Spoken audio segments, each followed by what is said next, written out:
आपसे क्वेश्चन पूछा जाएगा कि यहाँ सेल बॉडी से इंफॉर्मेशन लेके एक्सॉन टर्मिनल तक कौन जाता है, कहोगे सर एक्सॉन जाता है। फिर आपसे पूछा जाएगा कि सेल बॉडी को इंफॉर्मेशन कौन देता है, कहोगे सर डेंड्राइट देता है। फिर hello class, welcome to study of cell. आज हम डिस्कस करने वाले हैं आपके सामने एक बहुत ही इंपॉर्टेंट अपना टॉपिक है जिसका नाम है न्यूरॉन। न्यूरॉन न्यूरॉन आखिर न्यूरॉन क्या होता है। आप क्लास 8th में भी स्टडी किए थे, इसकी क्लास 9th में भी और क्लास 10th में भी आपको स्टडी करनी पड़ रही है। आखिर ये इतना इंपॉर्टेंट है, क्या होता है ये न्यूरॉन, ऐसा इस चीज़ को आज हम समझ लेंगे। जिस बच्चे को भी 0% भी इसकी नॉलेज होगी और उसे कुछ नहीं आता होगा, तो आज मैं उसे 0% से 100% तक की पूरी नॉलेज देने वाला हूँ। इस छोटे से लेक्चर में आप समझ जाएंगे न्यूरॉन के बारे में।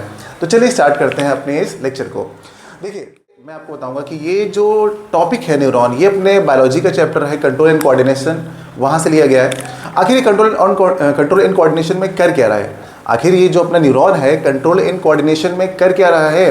तो देखिए, अपना कंट्रोल एंड कोऑर्डिनेशन जो है, ठीक है, वो पूरी बॉडी, जैसे हमारी बॉडी के बारे में बात करते हैं, ह्यूमन की जो बॉडी है, ह्यूमन की बॉडी को चलाने के लिए 2 सिस्टम आते हैं। एक आता है एंडोक्राइन सिस्टम और एक आता है आपका नर्वस सिस्टम, ठीक है। तो नर्वस सिस्टम जो है वो इलेक्ट्रिक इंपल्सेस के बेसिस पे काम कर रहा है, बहुत ही फास्ट एक्शन परफॉर्म करता है। और जो एंडोक्राइन सिस्टम होता है वो बहुत स्लो एक्शन परफॉर्म करता है, और उसके एक्शन जितने भी होते हैं एंडोक्राइन सिस्टम के, वो हार्मोन बेसिस पे होता है, यानी हार्मोन के थ्रू ही उनके सारे एक्शन परफॉर्म किए जाते हैं। और ये एक लॉन्ग प्रोसेस होता है, बहुत ही स्लो प्रोसेस होता है एंडोक्राइन वाला, जिसे हम बाद में पढ़ेंगे। लेकिन अब हम पढ़ने वाले हैं अपने कंट्रोल एंड कोऑर्डिनेशन के नर्वस सिस्टम के बारे में। तो नर्वस सिस्टम क्या होता है, देखिए, नर्वस सिस्टम हमारा एक ऐसा सिस्टम होता है जिसमें इलेक्ट्रिक इम्पल्सेस के थ्रू हमारा जो कोई भी ऑर्डर है बहुत ही फास्ट परफॉर्म करता है, तो उसको हम बोलते हैं अपना नर्वस सिस्टम। नर्वस सिस्टम किसके थ्रू परफॉर्म करता है, मतलब एक्ट करता है इलेक्ट्रिक इंपल्सेस के थ्रू। आखिर ये इलेक्ट्रिक इंपल्सेस क्या काम करते हैं, इलेक्ट्रिक इंपल्सेस जो होते हैं वो एक न्यूरॉन से दूसरे न्यूरॉन, दूसरे से तीसरे न्यूरॉन को अपनी इंफॉर्मेशन प्रोसेस करते हैं, ठीक है। हमारी बॉडी में जो अगर बात करें, न्यूरॉन क्या है, न्यूरॉन जो है स्ट्रक्चरल एंड फंक्शनल यूनिट है नर्वस सिस्टम की, ठीक है। मैंने क्या कहा, neuron is the structural and functional unit of nervous system. Nervous system की ये एक आपकी बेसिक यूनिट है, मतलब कि इसके बिना नर्वस सिस्टम अपना कोई भी काम परफॉर्म नहीं करेगा, कोई भी एक्शन परफॉर्म नहीं करेगा। चलिए, न्यूरॉन के बारे में तो आप इतना समझ गए कि आखिर न्यूरॉन कहाँ पर होता है, ठीक है। नर्वस सिस्टम की बेसिक यूनिट होती है, यानी इसके बिना काम चल ही नहीं सकता, ओके। चलिए, सबसे पहले आपने ये समझ लिया। अब हम इसकी बात करेंगे न्यूरॉन की on the basis of structure, क्योंकि ये स्ट्रक्चर बना हुआ हमारे पास और हम इसी को आज जस्टिफाई करने वाले हैं आप लोगों के सामने।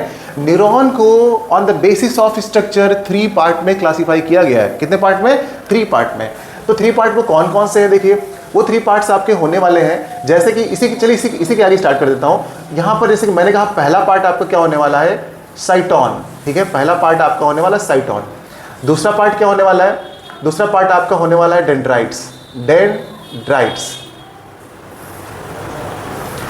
तीसरा पार्ट क्या होने वाला है, ये आपका होने वाला है एक्सॉन, ठीक है। मैंने क्या कहा, on the basis of structure neuron can be classified in cyton, dendrites and axon, यानी इसे 3 पार्ट में डिवाइड करेंगे, बट किसके through, structure wise, function wise नहीं।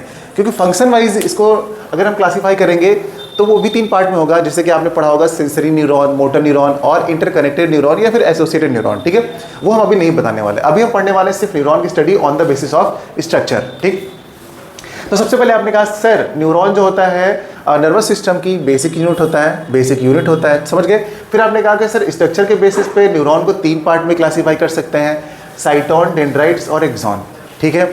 अब हम आपको बताएंगे कि इस स्ट्रक्चर में ये तीनों पार्ट कहाँ कहाँ पर है। लेवलिंग बहुत इंपॉर्टेंट है, देखिए, और इसका स्ट्रक्चर बनाना भी हर बच्चे को आना चाहिए।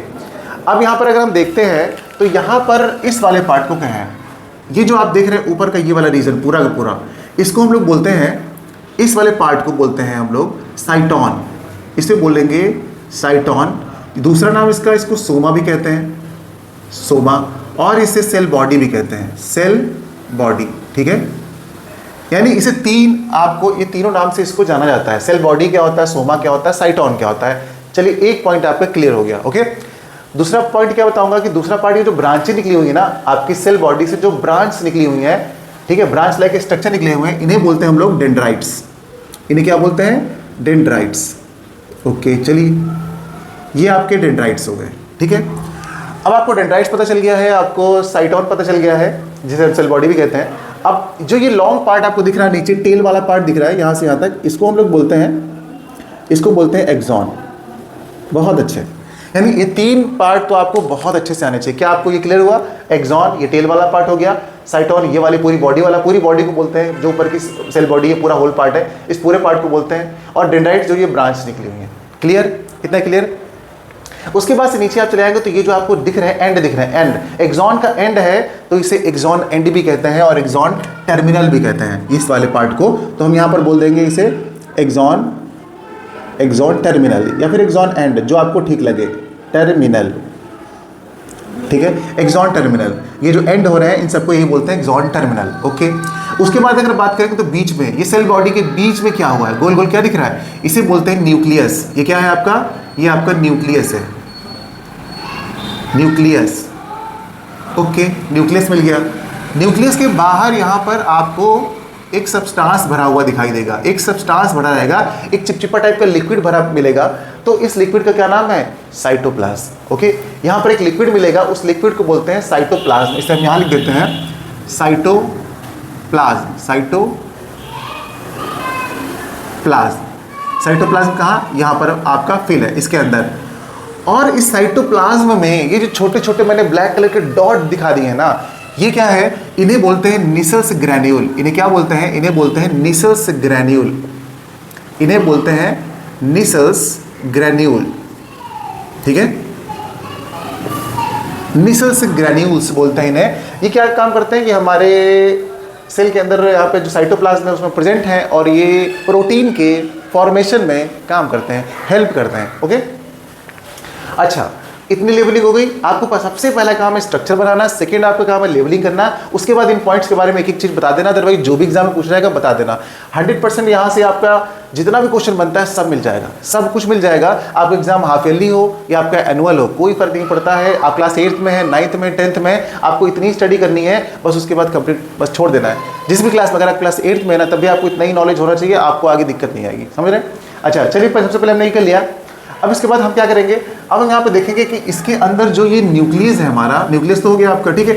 अब यहाँ बाहर सब्सटेंस भी हो गया, यहाँ पे डॉट वाला भी पार्ट हमने दिखा दिया। अब ये एक्सॉन भी दिखा दिया। एक्सॉन के बीच में जो ये छोटे छोटे से मैंने ये बना रखे हैं हल्के से ग्रीन ग्रीन कलर के, ये क्या चीज़ है? तो यहाँ पर आप देखेंगे तो ये इस वाले पार्ट को जो ऊपर मैंने ग्रीन कलर का दिखा रखा है हल्का सा, इसको हम यहाँ बोलेंगे माइलिन शीथ। Myelin sheath. अगर बच्चों किसी चीज़ की स्पेलिंग में थोड़ी मिस्टेक हो जाए तो थोड़ा सा देख लीजिएगा। माइलिन शीथ, माइलिन शीथ, ये आपका माइलिन शीथ है। ठीक है, ये वाला जो बाहर से दिख रहा है।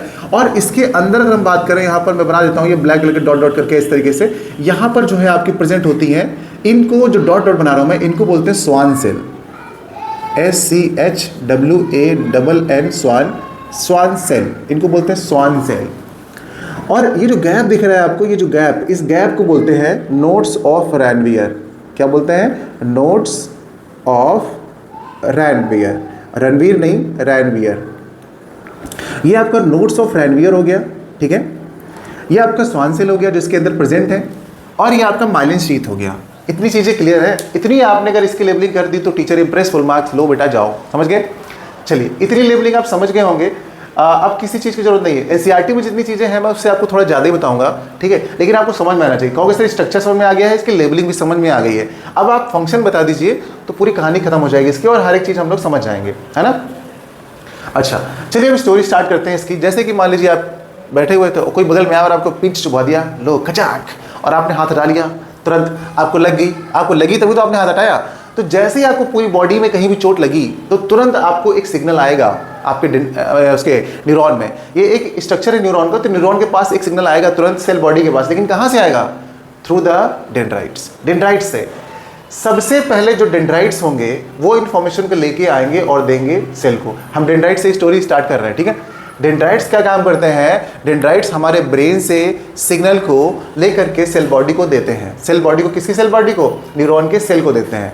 न्यूरॉन के सेल बॉडी को देते हैं, यानी साइटोन को प्रोवाइड करते हैं इन्फॉर्मेशन। मैंने क्या कहा? डेंड्राइट्स जो है इन्फॉर्मेशन को प्रोवाइड करते हैं साइटोन को। साइटोन के अंदर इन्फॉर्मेशन जाती है और न्यूक्लियस के अंदर जाती है, और वहाँ पर वो प्रोसेसिंग होती है, और प्रोसेसिंग होने के बाद वो इन्फॉर्मेशन बाहर आती है और यहाँ पे रेडी हो जाती है। रेडी होने के बाद यहाँ से समझ लीजिए एक्सॉन इन्फॉर्मेशन को उठाता है, और उठा करके इन्फॉर्मेशन इस रास्ते से, ये एक पाथ है, एक लॉन्ग पाथ है जिसे हम एक्सॉन कह रहे हैं। तो इसके अंदर से इंफॉर्मेशन लेकर जा रहा होता है, जा रहा होता है, जा रहा होता है, और ला करके यहाँ पे जो ये टर्मिनल दिख रहे हैं आपको, टर्मिनल पे ये छोटे से बल्ब बना रखे ना, इनको हम बोलते हैं, ये नॉब जो बल्ब है ना, इनको साइनेप्टिक बल्ब बोलते हैं, इनको बोलते हैं साइनेप्टिक बल्ब। तो ये जो बल्ब हैं आपके एक्सॉन टर्मिनल पे बल्ब लगे हुए हैं, देखो एक्सॉन टर्मिनल पे ये जो बल्ब लगे हुए हैं ना, इनको जो रेड वाला जो है, इसको हम साइनेप्टिक बल्ब बोलते हैं, ठीक है, साइनेप्टिक नॉब या फिर साइनेप्टिक बल्ब, ठीक है। तो ये साइनेप्टिक जो बल्ब है ना, इसी के अंदर इंफॉर्मेशन आ जाती है और यहीं पर आपकी इंफॉर्मेशन आकर के रुक जाती है। आपने पूरी स्टोरी क्या समझी? डेंड्राइट्स इंफॉर्मेशन लेके आते हैं, देते हैं सेल बॉडी को, सेल बॉडी के अंदर इंफॉर्मेशन जाती है न्यूक्लियस में, वहाँ से प्रोसेसिंग होने के बाद इंफॉर्मेशन यहाँ पर आके रुकती है और यहाँ से इंफॉर्मेशन को लेकर के जाता है एक्सॉन, और आते आते नीचे आते आते आते आते एक्सॉन टर्मिनल पे आता है और एक्सॉन टर्मिनल पे आकर के इंफॉर्मेशन लेके खड़ा हो जाता है, ठीक है। आप कहोगे सर ये चीज़ तो हमको याद होगी, ये स्टोरी याद होगी सर, डेंड्राइट्स जो है इन्फॉर्मेशन लेके आते हैं, सेल बॉडी को देते हैं, सेल बॉडी में प्रोसेसिंग होती है, फिर सेल बॉडी अपनी इन्फॉर्मेशन को प्रिपेयर करके देती है एक्सॉन को, और एक्सॉन वहाँ से कैरी करके आता है एक्सॉन टर्मिनल पे लेके खड़ा हो जाता है, ठीक है। पूरी स्टोरी तैयार है बच्चा, ठीक है। अब क्या करोगे? कहोगे सर इन सब में तो यहाँ तक तो चीज़ आ गई है, ओके, अब मुझे खाली ये बताइए, अगर यहाँ तक इन्फॉर्मेशन आ गई तो ये सब क्या बवाल है भाई, ये सब रोड में, रास्ते में क्या है? तो जैसे अपने यहाँ सड़कें नहीं बनी होती हैं, रोड बनी होती है और रोड पे गाड़ी चलती है, तो रोड पे जब ट्रक निकलेगा, गाड़ी निकलेगी, साइकिल, सब सारी गाड़ी चलेंगी, तो कुछ टाइम के बाद रोड चिटकने लगती है, टूटने लगती है, रोड कमजोर होने लगती है। यहाँ तो क्या होता है भाई, दूसरा ठेकेदार आता है, फिर से रोड बनवाता है, काम चल गया। पर अपने यहाँ ऐसा नहीं है, अगर एक बार न्यूरॉन खत्म तो खत्म, दोबारा आप उसे बना नहीं सकते, ना हमारी बॉडी बना सकती है। तो अगर यहाँ पर न्यूरॉन की ये सड़क टूट गई तो इन्फॉर्मेशन आगे नहीं जाएगी और मामला वहीं गड़बड़ हो जाएगा, आप समझ रहे हैं ना। तो इस इस रास्ते को, इस पाथ को थोड़ा मजबूती की जरूरत पड़ेगी, नहीं पड़ेगी, समझ लो, इसीलिए ये सब लोग यहाँ पे लगे हुए हैं। अब मैं आपको बताता हूँ एक चीज़ का रोल। ये जो स्वान सेल है, यहाँ पे स्वान सेल अंदर प्रेजेंट है और ये सिक्रेट करती हैं एक लिक्विड को, और जब इससे एक लिक्विड सिक्रेट होगा तो वो लिक्विड बाहर आके एक कवरिंग की तरह जमने लगेगा, कवरिंग बना लेगा। उस कवरिंग को बोलते हैं माइलिन शीथ। माइलिन शीथ के अंदर होती है प्रोटीन, ये प्रोटीन की बनी हुई होती है। माइलिन शीथ में क्या होती है? प्रोटीन होती है, यानी कि ये थोड़ी सी स्ट्रांग होती है, मजबूती इसको प्रोवाइड करती है। अब मैंने क्या कहा, स्वान सेल की वजह से जो सिक्रेट होता है एक लिक्विड सब्सटेंस, उसी की वजह से यहाँ पर बाहर एक लेयर बन जाती है जिसको बोलते हैं माइलिन शीथ। दोनों पॉइंट क्लियर हो गए? अगर पूछेगा माइलिन शीथ किसका बना होता है तो कहेंगे प्रोटीन का, ठीक है, प्रोटीन का। इसके अंदर कैल्शियम भी प्रेजेंट होता है। अगर बोलेगा नोट्स ऑफ रेनवियर का क्या काम है सर बताइए, तो नोट्स ऑफ रेनवियर जो है ना, एक गैप है। अब इंफॉर्मेशन लेके आ रहे थे और बीच में जो गैप है, अब गैप के थ्रू तो देखो ऐसे इन्फॉर्मेशन जा नहीं पाएगी, तो होता क्या है, इसके थ्रू यहाँ से डिफ्यूजन होता है। डिफ्यूजन के through notes of Ranvier mainly क्या काम करते हैं, आयंस का जो डिफ्यूजन होता है ना उसके लिए काम करते हैं। तो यहाँ से इसके थ्रू डिफ्यूजन होता है। नोट्स ऑफ रेनवियर में क्या, डिफ्यूजन के थ्रू जो इन्फॉर्मेशन ऊपर वाले से नीचे वाले ब्लॉक में आती है, ठीक है। तो यानी इन्फॉर्मेशन नीचे आ रही थ्रू द डिफ्यूजन, ओके। अब इन्फॉर्मेशन यहाँ पहुँच करके टर्मिनल में आके कलेक्ट हो गई। अब टर्मिनल में आके कलेक्ट हो गई तो नीचे कैसे बना रखा है आपने, नीचे एक और मैंने न्यूरॉन बना रखा है। इस तरीके के हमारे न्यूरॉन जो है पूरी बॉडी में चेन वाइज न्यूरॉन है। तो हमने सिर्फ एक न्यूरॉन बनाया, उसके नीचे दूसरा आपको दिखा दिया। हम आपको ये बताएंगे कि एक न्यूरॉन से दूसरे न्यूरॉन में इंफॉर्मेशन कैसे जा रही है, बस यही आपको समझना है। अगर आप एक न्यूरॉन से दूसरे न्यूरॉन में समझ गए तो आप पूरे करोड़ों लाखों न्यूरॉन में जो इन्फॉर्मेशन जा रही है एक ही तरीके से जा रही होगी, है ना। अच्छा, अब देखिए यहाँ पर कुछ बातें हैं जो आपको मुझे और बतानी पड़ेंगी थोड़ा सा डिटेल में। अब देखिए यहाँ तक तो आपको डेटा क्लियर हो गया होगा, बढ़िया एकदम इन्फॉर्मेशन मिल गई अच्छे से। अब नीचे समझिए, नीचे यहाँ पर मैंने कहा कि इसके अंदर जो है, इसके अंदर ये साइनेप्टिक बल्ब है। साइनेप्टिक बल्ब में इन्फॉर्मेशन आकर के कलेक्ट हो गई, रुक गई इन्फॉर्मेशन, एक्सॉन लेके आ गया, यहाँ पे खड़ा हो गया, भाई इन्फॉर्मेशन आगे ले जाओ, कोई ले जाओ। तो होता क्या है यहाँ पर कि इन दोनों को एक बॉक्स में बंद कर दो, ठीक है। इन दोनों को एक बॉक्स, किसको बंद किया, इसका देखिए एक्सॉन टर्मिनल और नीचे वाले का डेंड्राइट, यानी एक्सॉन टर्मिनल और डेंड्राइट के बीच में जो कनेक्शन है इसको क्या बोलते हैं, जहाँ पे जुड़ता है, जो ज्वाइंट है, इसको बोलते हैं हम लोग साइनैप्स। क्या बोलते हैं? साइनैप्स। यानी कि दो न्यूरॉन के बीच में जो जंक्शन होता है, जो पॉइंट कनेक्टेड होता है, उसको हम बोलते हैं साइनैप्स। फिर कहोगे सर साइनेप्टिक क्लेफ्ट क्या होता है, तो साइनेप्टिक क्लेफ्ट जानते क्या होते हैं? साइनेप्टिक क्लेफ्ट दो न्यूरॉन के बीच की डिस्टेंस को, गैप को बोलते हैं साइनेप्टिक क्लेफ्ट। दो न्यूरॉन के बीच के डिस्टेंस को बोलते हैं साइनेप्टिक क्लेफ्ट। लेकिन जहां से दोनों न्यूरॉन का जंक्शन हो रहा होता है, जहां मिल रहे होते हैं, जहां से इंफॉर्मेशन ट्रांसफर हो रही होती है, वो वाला पॉइंट कहलाता है साइनैप्स। क्लियर हुआ? चलो क्लियर हो ही गया होगा, अगर ध्यान से आप सुन रहे हैं तब तो क्लियर हो ही गया होगा, नहीं तो क्या ही कर सकते हैं, है ना। देखिए अब यहां से मैंने इस चीज को थोड़ा बड़ा करके बना रखा है, ठीक है। ये वाला हिस्सा कौन सा है, ये आपका एक्सॉन टर्मिनल है। ये देखो जो आया है साइनेप्टिक बल्ब, इस छोटे से साइनेप्टिक बल्ब को हमने बड़ा करके ऐसे दिखा दिया कि इस बल्ब के अंदर कुछ ऐसा हिसाब किताब आ रहा होगा, ठीक है। तो ये वाला जो है अपना, इसको हम बोलेंगे एक्सॉन टर्मिनल। ये है आपका एक्सॉन टर्मिनल, ठीक है। ये वाला हिस्सा है एक्सॉन टर्मिनल, ये वाला हिस्सा है एक्सॉन टर्मिनल, ये वाला हिस्सा। और नीचे वाला क्या है, डेंड्राइट्स। तो ये वाला अपना डेंड्राइट्स है, यानी दूसरे न्यूरॉन का डेंड्राइट्स। बढ़िया, क्लियर, समझ गए। अब क्या होगा, इसके अंदर जो मैसेंजर आया है, जो इन्फॉर्मेशन आई है, वो इन्फॉर्मेशन इसमें आके कलेक्ट हो गई इसके अंदर।